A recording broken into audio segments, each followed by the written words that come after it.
Gracias por acompañarnos, siempre listos para difundir las buenas nuevas del Señor. Traer palabra de ánimo, palabra transformadora, palabra que cambia corazones, mentes, almas, y por ende el rumbo de la eternidad está en la exposición de la palabra del Señor. La palabra es la que va a traer convencimiento, la palabra es la que va a corregir. La palabra de Dios tiene poder y autoridad, no palabra de hombre, sino palabra de Dios. Estamos en esta Semana Santa un tanto diferente con respecto a todo lo que está pasando en el mundo ahora mismo. Pero no dejamos de meditar, no dejamos de reflexionar y de agradecer al Señor por la obra tan perfecta que la hizo en la cruz del Calvario. Pero para llegar a hacer esa obra perfecta tuvo que haber un proceso dentro del cual a ninguno de nosotros nos hubiera gustado estarlo. ¿A quién le gusta estar encerrado en esta cuarentena? A nadie. ¿A quién le hubiera estado en las sandalias de Jesús? A nadie. Pero Él lo hizo solamente por amor. Nos encontramos en la etapa donde Jesús es llevado ante Pilato para poder ser juzgado. ¿Quién era Pilato? ¿Por qué es llamado esta reflexión el dilema de Pilato?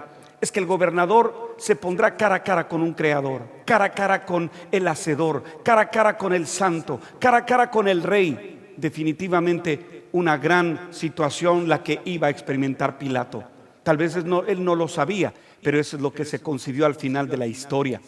Permítame decirle, la entrada triunfal de Jesús a Jerusalén es la causa principal por el alboroto que hizo en medio de la gente que aclamaba: Hosana, Hosana al Hijo de David, bendito el que viene en el nombre del Señor. Todo esto conllevó para que se altere absolutamente todo en la ciudad, y también vieron la oportunidad inmediata dentro de lo que tenía que verse con el área religiosa, con los judíos, y también aprovechando con el área romana. Ya Jesús había sido condenado por el tribunal judío.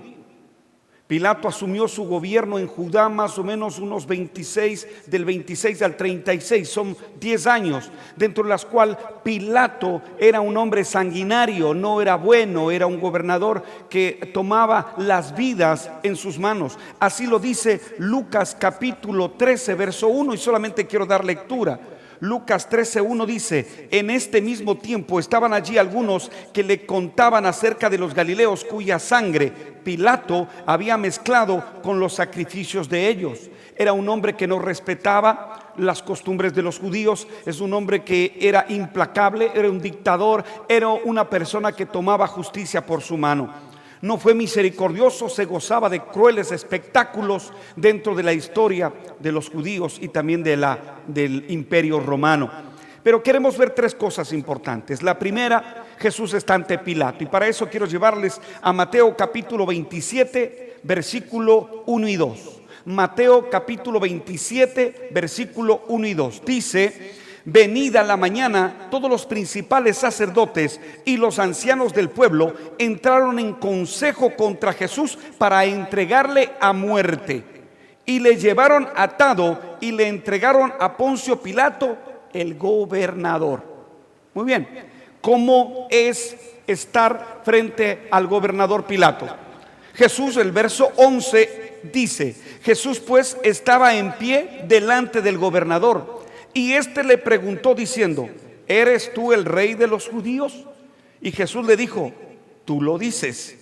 Y siendo acusado por los principales sacerdotes y por los ancianos, nada respondió. Pilato entonces le dijo: ¿no oyes cuántas cosas testifican contra ti? Pero Jesús no le respondió ni una palabra, de tal manera que el gobernador se maravillaba de esto. Verso 15: ahora bien, en el día de la fiesta acostumbraba el gobernador soltar al pueblo un preso, el que quisiesen, y tenía entonces un preso famoso llamado Barrabás, y todos sabemos el resto de la historia en el relato de Barrabás, ¿verdad? Pero quiero llevarles al versículo 18, porque sabía que por envidia le habían entregado. Jesús sabía las intenciones de la gente. Verso 19: y estando él sentado en el tribunal, su mujer le mandó decir, la mujer de Pilato mandó a decir: no tengas nada que ver con ese justo. La mujer de Pilato tenía una mirada sobre la cual veía el testimonio de Jesús. La mujer le dice: él es justo, no hagas nada contra él, porque hoy he padecido mucho en sueños por causa de él. Parece que en medio del descanso, en medio de los sueños, en medio del dormir de la esposa de Pilato, ella tuvo una revelación. ¿Cuál sería la revelación? La que está manifestando: no hagas nada contra el que es justo. Verso 20. Pero los principales sacerdotes y los ancianos persuadieron a la multitud que pidiese a Barrabás y que Jesús fuese muerto. Y respondiendo el gobernador les dijo: ¿a cuál de los dos queréis que os suelte? Ellos dijeron: a Barrabás.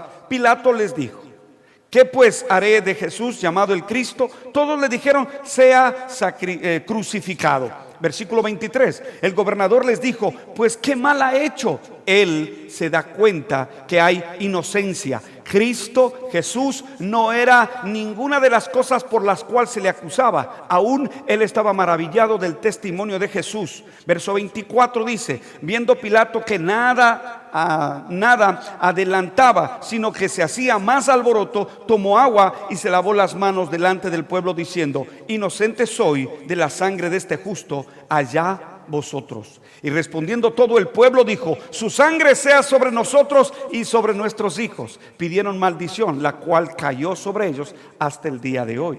Versículo 26. Entonces le soltó a Barrabás y, habiendo azotado a Jesús, le entregó para ser crucificado. Hasta allí la lectura bíblica dentro de lo que tiene que ver con esta reflexión.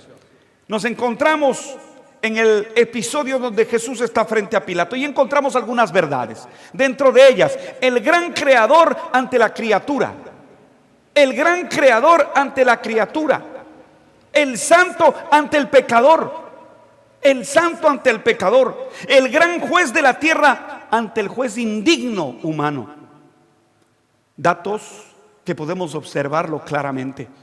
Es seguro que Pilato jamás tuvo un preso semejante. Es seguro que Pilato se quedó asombrado. Se enfrentó con la majestad de su persona, porque solamente la persona de Jesús irradiaba amor, irradiaba justicia, irradiaba mansedumbre, irradiaba humildad. Por ende, recuerde lo que Jesús dijo: aprended de mí que soy manso y humilde. Aún en medio del tribunal, aún en medio de ser juzgado. ¿Acaso esto no fue parte del enfrentamiento de Pilato? Pilato estaba en un dilema: ¿qué hago? ¿Qué voy a hacer? Se enfrentó con la majestad de su persona. ¿Eres rey? Todo el pueblo le aclamaba que él era el rey de los judíos. Pilato le pregunta: ¿eres rey? Y Jesús le dice: tú lo dices, tú lo estás ratificando. Otra de las cosas que podemos ver que Jesús ante Pilato es la dignidad del silencio. Vaya, más sabio es el que calla que el que habla. Ese texto parece que estaba en ese momento en la mente y en el corazón de Cristo, dominando las emociones, porque cualquiera de nosotros hubiera dicho: pero es que no es así, están diciendo mentiras. Hubiéramos defendido nuestra causa, pero él dice que enmudeció, que cayó. Y Pilato era confrontado delante de Jesús en medio de un silencio rotundo. Vaya, cada palabra hubiera empeorado la situación. Fue mejor no agregar combustible al fuego del pecado.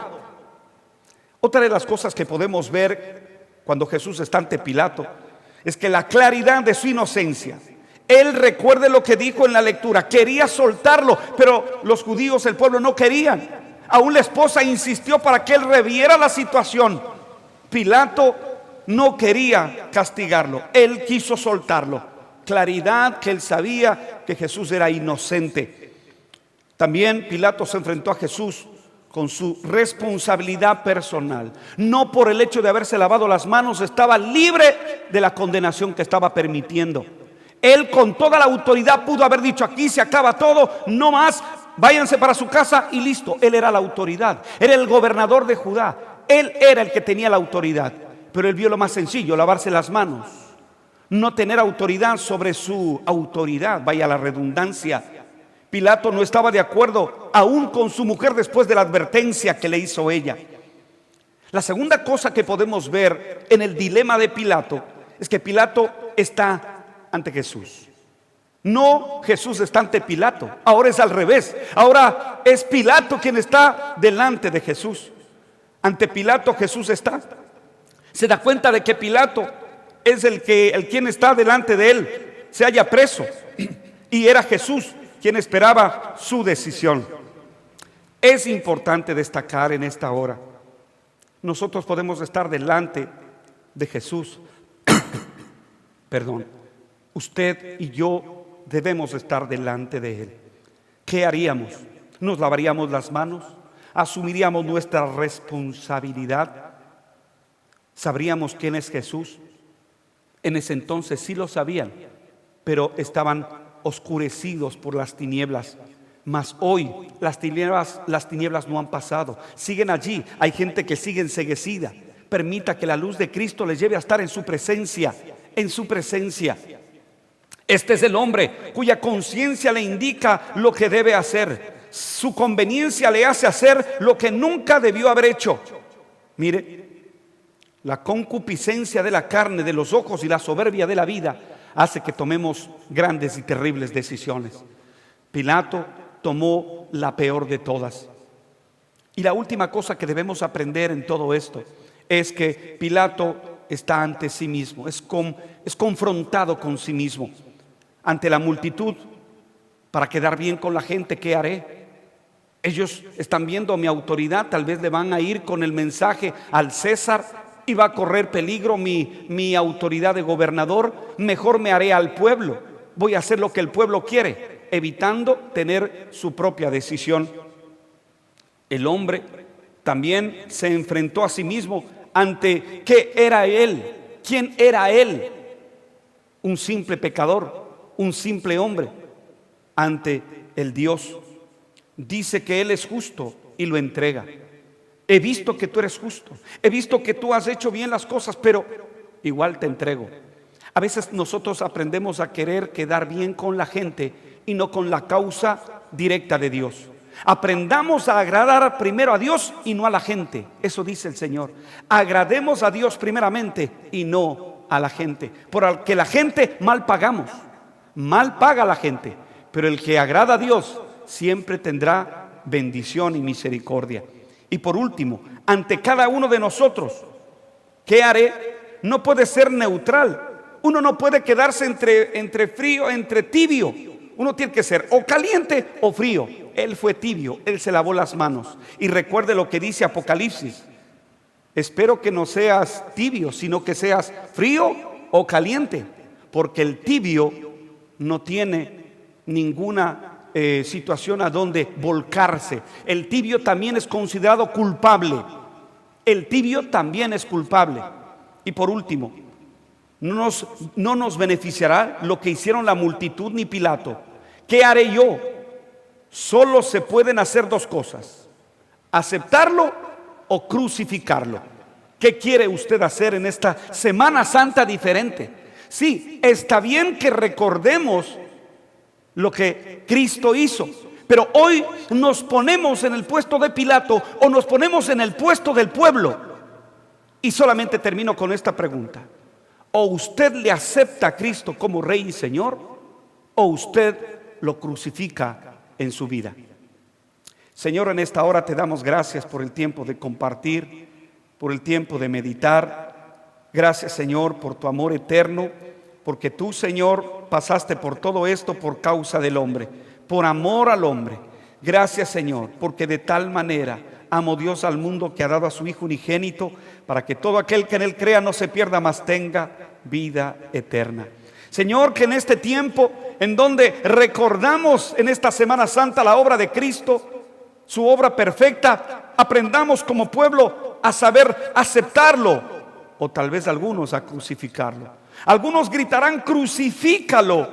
Otros gritarán: no, yo le acepto como mi Señor y Salvador. Tome usted la decisión. Hoy usted decide: o Cristo es el Rey o Cristo es el crucificado. Gracias, Señor, da sabiduría en este tiempo de decisiones en el corazón de los televidentes y oyentes. Seguimos, Señor, agradecidos por lo que tú has hecho, haces y harás. conforme al plan eterno que tienes en medio de esta cuarentena. Damos gloria a tu nombre y preparamos siempre nuestro corazón para que tu palabra caiga en buena tierra, Señor, y que nuestro corazón vaya dando su fruto en su tiempo y en su momento. Gracias, Padre. Oramos por todos aquellos que han entendido el mensaje y han tomado la mejor decisión de aceptarte a ti como el Señor y Salvador de sus vidas, como el Rey, como el soberano. Señor, toma poder, control y autoridad. Te alabamos ahora y siempre, en el nombre de Cristo Jesús. Amén y amén. Gracias una vez más por estar pendientes de nuestras reflexiones. Les acompañó una voz amiga. Sigan en las próximas emisiones. Hasta pronto.